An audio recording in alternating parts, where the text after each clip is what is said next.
सानो तर entire garden bed ओगटेको यो भान्टाको रुखमा के कति भान्टा फलेको रहेछ आज टिप्न जाँदैछु म।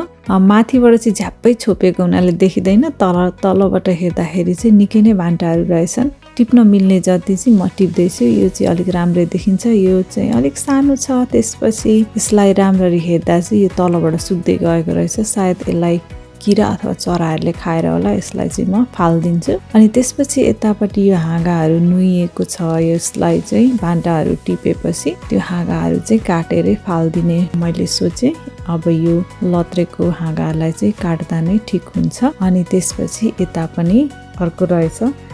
म यो खासै अगाडि चाहिँ धेरै टाइम गार्डनिङ गर्दिनँ, तब एकचोटि मात्रै हो, त्यही भएर अलिकति केयर नपुगे जस्तो छ यतातिर चाहिँ, तर पनि ठिकै छ, राम्ररी नै फलिरहेछ। आज चाहिँ मैले जम्मा अगाडिको एउटा मात्रै बोटबाट यति टिपेँ। एकदमै एक्साइटेड छु किनभने धेरै समयपछि यति धेरै भान्टा टिपेको।